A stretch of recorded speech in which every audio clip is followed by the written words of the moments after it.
थोड़ा 60 मीटर बना ली fill light दी मुझे। बहुत बहुत धन्यवाद। महाराजा गंगा बख्श रावत की धरती बाराबंकी में इतना बड़ा कार्यक्रम, और वो भी इस जगह पर जहाँ पे ना किसी प्रकार का संसाधन है, ना आवागमन का कोई रास्ता है, और यहाँ पे कार्यक्रम करके पासी सूरवीर हमारे विश्राम राज पासी जो हमारे नेता हैं, मैं उनको अपना नेता मानता हूँ, और जिन्होंने जीवन भर जिस तरह से एक और पासी समाज के नेता हैं माननीय आर.के. चौधरी साहब, वैसे ही हमारे विश्राम राज पासी जो हमारे चाचा जी हैं, आजीवन उन्होंने विवाह नहीं किया सिर्फ और सिर्फ पासी समाज की जागृति के लिए। ये डेलीगेशन, ये समर्पण बहुत कम लोगों में है। हर व्यक्ति अपनी घर गृहस्थी को बताता है, लेकिन आजीवन उन्होंने ये काम नहीं किया। ये बहुत बड़ी बात है साथियों। इनके लिए, विश्राम चाचा जी के लिए जोरदार तालियां हो जाए, क्योंकि मंच पे खड़े होके सुंदर सुंदर कविताएं कहना, अच्छे अच्छे गाने गाना, समाज के प्रति बड़ी बड़ी बातें करना, ये बहुत बड़ी बात नहीं, लेकिन समाज के लिए समर्पण रखना ये बहुत बड़ी बात है जो मेरे चाचा जी ने करके दिखाया। ये मेरी भी औकात नहीं है भाई, मैं नहीं कर सकता, लेकिन उन्होंने किया, इसीलिए मैं उनको अपना नेता मानता हूँ। और आगे जो भी आदेश होगा डेलीगेशन टीम का, मैं उनके साथ हूँ, उनके लड़के की तरह।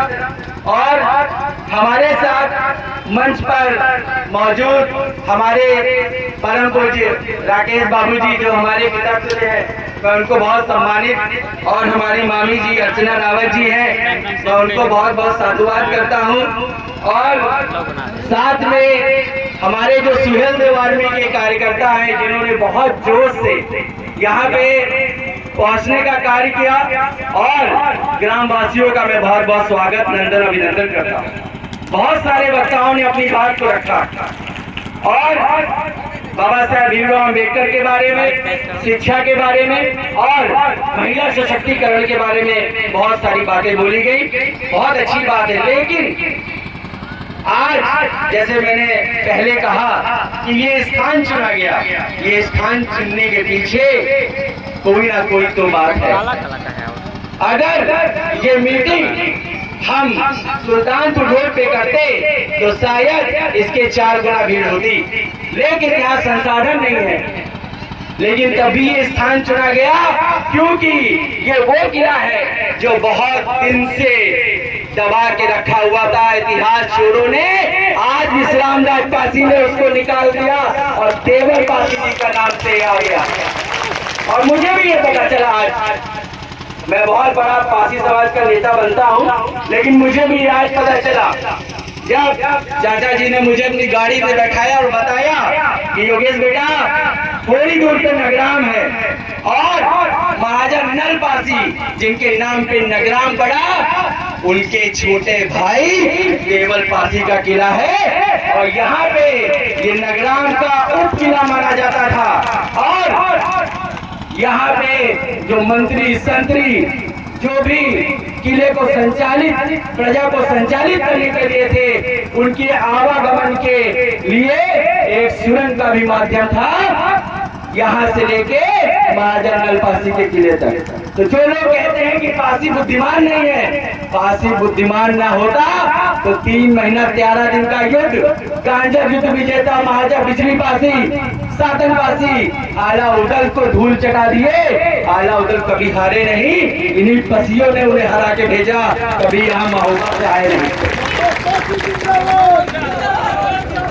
और साथियों, आज 23 मार्च बहुत बड़ा दिन है। आज हमारे महाराजा जो 53 बीघे में किला है, महाराजा देवल पासी जी का जन्म दिवस के रूप में हम इसको मना रहे हैं। और अगले वर्ष हमारा प्रयास रहेगा मान्यवर विश्राम राज पासी की अध्यक्षता में अधिक से अधिक लोगों को ला करके, जो टीला वहां दिख रहा है लाल झंडा, वहां तक लोगों को लाना है। ये संकल्प आप सबको भी लेना है और मुझे भी लेना है। क्योंकि आप अगर अपने साथ में 10 लोगों को लाते हैं और अगर यहाँ 500 आदमी बैठा है तो वो भीड़ वहां तक पहुंच जाएगी। लेकिन एक जिद होनी चाहिए। बिना जिद के मुलायम सिंह यादव ना आते, बिना जिद के काशीराम ना आते, मायावती ना आती। आपको भी जिद बांधनी होगी। बिना जिद के कुछ नहीं होना। मैं यहाँ पे बोल के चला जाऊंगा, उससे कुछ नहीं होगा। मेरे वीडियो भाई लोग बना रहे हैं, मैं थोड़ा और पॉपुलर हो जाऊंगा, लेकिन समाज तो वही है ना, मेरा समाज तो वही है। मैं देखता हूँ आज भी सबसे ज्यादा अगर मजदूर तबके के लोग हैं तो वो मेरे समाज के लोग हैं, मेरे समाज के लोग हैं। अगर बोरिंग के लिए किसी को बुलाओ तो कहिए भैया हम पासी आए। दिहाड़ी के लिए बुलाओ, पासी आई। पिलमनी के लिए बुलाओ, पासी आई। अरे पासी का यही करेगा। पढ़िए लिखिए, अपने बच्चों को पढ़ाइए, आगे बढ़ाइए और शेरनी बनाइए। और जितने भी संवैधानिक पद है उन पे जाके कब्जा कर लीजिए। उसके बाद ही आपके लोगों की सुनवाई भी होगी और आपके लोगों के ऊपर, विपक्षियों के ऊपर कार्रवाई भी होगी। सिर्फ धरना देने से नहीं होगा। कब तक धरना देंगे आप भाई? 307 जैसे मामलों को 323, 5000, 506 में खत्म कर देते हैं ये लोग, और उनके 323, 5000, 506 को 307 बना दिया जाता है। क्योंकि एक वहाँ मुलाजिम बैठता है जिसको कहते हैं चिकित्सक, जो मेडिकल बनाता है। और मेडिकल सिर्फ एक बार बनता है, एक बार मेडिकल बनता है, उसके बाद मेडिकल नहीं बनता। तो साथियों, शिक्षित बनिए, शिक्षित बनिए, बहुत आवश्यक है। और फिर से मैं आपकी दृष्टि विश्राम राज पासी की तरफ से लाना चाहता हूँ, क्योंकि अभी मैं जब मंच पे बैठा तो मैंने ये देखा कि इतना समर्पण हमने देखा चाचा जी को कि वो तिरपाल पे बैठे थे। मतलब जिसके यहाँ बिहाव है, जिसने पूरी लीला रचाई, जो सब कर रहा है, वो बेचारा नीचे तिरपाल पे बैठा है। और अभी भी आप देख सकते हो वो मंच पे नहीं बैठे। तो बहुत बड़ी बात। ऐसे नेता नहीं मिलेंगे पासी समाज को, कभी भी नहीं। तो ऐसे नेताओं की इज्जत करना शुरू करिए साथियों। जब तक अपने बुजुर्गों को इज्जत नहीं दोगे, तुम बहुत तेज होगे। लाठी में, कलम में, बंदूक में आप आगे नहीं बढ़ सकते। जब तक मार्गदर्शन नहीं होगा, समाज कामयाब हो ही नहीं सकता साथियों। एक नेता से चुनना पड़ेगा। और योगेश पासी खुले मन से कहता है उसने एक नेता चुन लिया है, वो मेरे चाचा जी हैं विश्राम राज पासी। हमने चुन लिया भाई, बाकी आप लोगों की चुनने की देरी है। अपना मन बनाइए, क्योंकि गांव में एक बात कही जाती है कि भाई घूर के भी दिन आते हैं। रास्ते में हमारी चाचा जी से बात हो रही, तो अब अगर हमारा दिन नहीं आया तो कभी नहीं आएगा। 28 विधायक, 8 सांसद हैं, लेकिन इस किले की बात करने के लिए किसी के मुंह से एक शब्द नहीं निकलेगा, नहीं निकलेगा। क्योंकि वो किसी लाल टोपी, नीली टोपी, भगवा टोपी के लिए काम कर रहे हैं। एक अनदेखी लाइन होती है पार्टी में, अगर उस लाइन को क्रॉस करेंगे तो राम समुद्र पासी बना दिए जाओगे। उस लाइन को क्रॉस करोगे तो राम समुद्र पासी बना दिए जाओगे, तुम्हारे करियर को खत्म कर दिया जाएगा।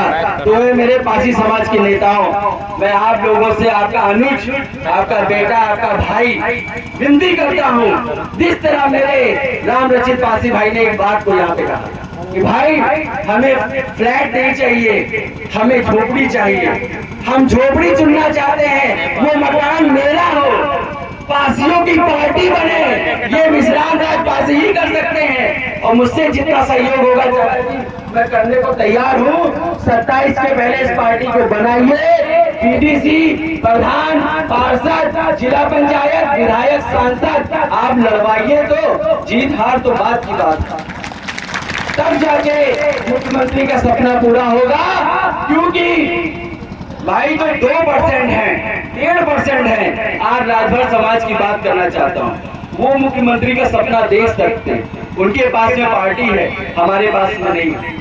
और आप अगर सोच के बैठे हैं कि कोई पार्टी आपको मुख्यमंत्री बनाएगी तो भूल जाइए, क्योंकि आपका इतिहास आपको छोड़ के सब जानते हैं। एक उदाहरण देना चाहता हूँ। मान्यवर काशीराम जी जब पंजाब प्रांत की धरती को छोड़